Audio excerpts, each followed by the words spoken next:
After watching Superman again and again, I think one thing is very clear. Superman proves that the Batman, yes, the franchise starring Robert Pattinson, can 100% work in the confines and in the same universe as Superman and the rest of the DCU.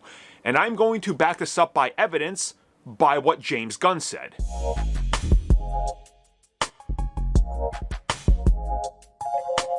So chances are you guys already know what's going on with the Batman and the different branding and what they're trying to do. If you don't, obviously, let me give you just a quick history lesson here. So the brand new Superman film, just simply titled Superman, exists in a universe where their version of Batman has already showed up. He showed up in Creature Commandos, which is a prequel cartoon series set in the same universe. But outside of that, there's been nothing. There's barely any mentions of Batman, and obviously we're only 2 projects in, and Superman only features 1 Easter egg towards Gotham, but that's really it. We know for a fact that Batman will be in this universe because they are developing a brand new film called Batman Brave and the Bold. So I'm just going to quickly talk about what we know about Batman Brave and the Bold, and that is a film that is years into Bruce Wayne's Batman's career.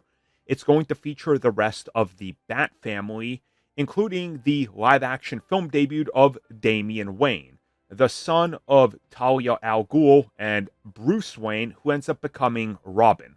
Outside of this, we know very little, and the things that we do know is who is, of course, attached to the film, which is James Gunn, Peter Safran, Andy Muschietti, who directed The Flash, and that's really about it. The film is currently slated to come out years after The Batman Part 2, which at this pace places the film coming out at the earliest in 2030, which I don't need to tell you is 5 years away, and that's a long time to wait for Batman, and then for Batman and Superman to potentially meet years after that. So let's talk about the whole The Batman factor and what's going on there. Okay, so let's talk about the world of The Batman, what's going on, what's taking so long, and what's the holdup. So, as most of you know, Matt Reeves is the director of that film. He's in charge of it, and he likes to oversee everything, from the goings-on in the spin-off TV series The Penguin, to developing the Batman Part 2, and just recently handing in the first draft, which at this point is more than 3 years removed from the release of the Batman and how long he's been working on it, to, of course, multiple things that are happening with that franchise that are taking forever, such as constant delays to productions, and the film currently slated to release a couple of months before Avengers Secret Wars in October of 28. Now, Matt Reeves typically likes more than 2.5 years to make a film. This is also something we saw with The Batman. He's a perfectionist and wants to get this right. So, at the current timetable, if they start production this October, there is no way that Matt Reeves is shooting the film in 9 to 12 months like the first one, including reshoots, and then post-producing it within 11 months to put it out on time. Hence why a lot of people are questioning, including me, that 2028 release date. So I don't think it's going to happen. On top of this, you got a lot of other issues, such as the star, Robert Pattinson, getting rather impatient, talking about how he's barely seen anything. He just knows it's happening, but when? And is it? And of course, I still think it is. But this is where things get a little interesting, because things could go the other way. And what I mean by that is that we know that James Gunn and Peter Safran have discussed the idea of bringing the Batman into the DCU with director Matt Reeves. And they said they had good discussions, but ultimately decided against it because they didn't see how it could work out. Now, this is where all my problems start, because it can work. Because it's been confirmed it can work. And the man that confirmed it is James Gunn. And he just confirmed it again during the post-press tour release of Superman. So let's talk about what James Gunn said that I think is a direct hint at this could possibly work. And if it's not, well, then he unintentionally said it can work. So once again, during the red carpet tour and the post-release tour, James Gunn has been talking about everything going on with the DC universe. Of course, talking about multiple projects in development, and they asked him about how do all these pieces fit together. And he went on to elaborate how you have Superman, and this is a film about hope, optimism. And then you look at something Creature Commandos. That is like Suicide Squad style ragtag group of random characters thrown together from interesting backgrounds and lifestyles. He talks about Peacemaker being in the DCU and how this evolves the character and is a completely different tonal shift. Then he went on to talk about Supergirl, talking about how this is nothing like Superman, and that this film is completely different, a different vibe, a different style, and that Craig Gillespie completely directed this in a way that nobody expects. The tone in Supergirl will be nothing like Superman. And then he talked about other projects coming out, Sergeant Rock, which is a World War II film that's going to be more serious. He then talked about Lanterns and how that is a very dark and gritty story set in the backdrop of the Deep South, focusing on elements he can't spoil. And then talking about Clayface, he talked about how this is a David Cronenberg-style body horror film written by Mike Flanagan, who of course did Bly Manor series on Netflix and Midnight Mass. And he said that the reason all of these projects are greenlit and others are getting greenlit is because each single project feels different.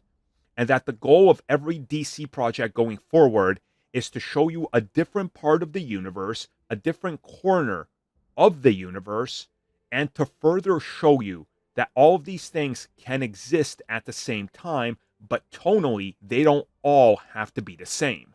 Now, do you guys see what he just said? He literally said it right then and there. Every single project that they're putting out from DC, he wants it to be tonally different. He doesn't want everything to look and feel the same. He wants to have horror. He wants to have comedy. He wants to have a war film. He wants to have something like Superman, which is technically a superhero film by the books, and I will agree with him, it is. So everything he is saying is literally perfect for the Batman to fit in. So let me quickly jump on to the last part of this video, and that's how do they just make this work? So how are you going to merge the realistic world of the Batman into the fantastical world of Superman and the DC Universe? That's the beauty of it.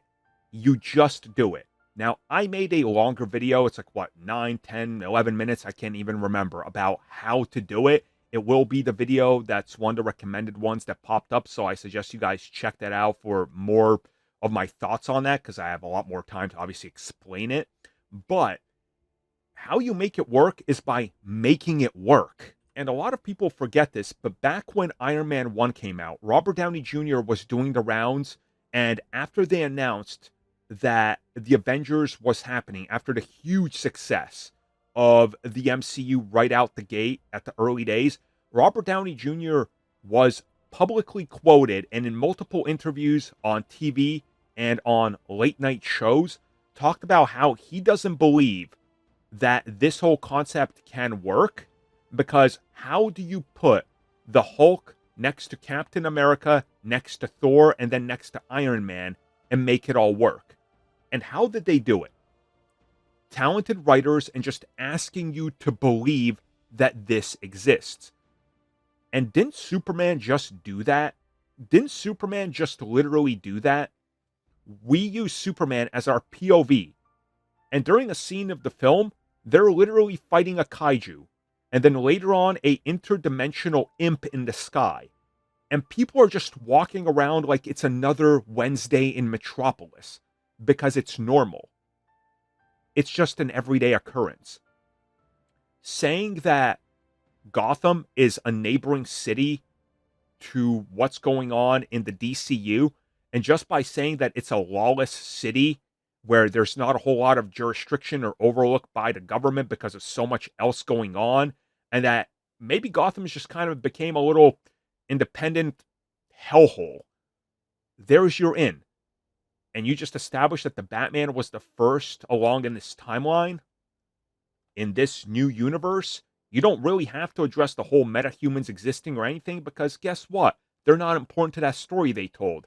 Just like how when we got to Captain America, nothing else was important. And Iron Man 1 or 2 don't really lean into what's going on in the other parts of the world. And they retconned in Captain Marvel just fine. That worked, along with tons of other heroes. And the MCU is currently doing it with Daredevil with Born Again, when that series was never considered canon by Marvel. Talented writers can make it work, and that's the key. Thank you for checking out that video, and thank you for your continued support. Feel free to like, share, subscribe, do whatever you will, and if you're so inclined and would like some additional content from us, which includes unfiltered content and bonus discussions, we do offer exclusively in our member section. We hope to see you there. So thank you for watching, and have a good one.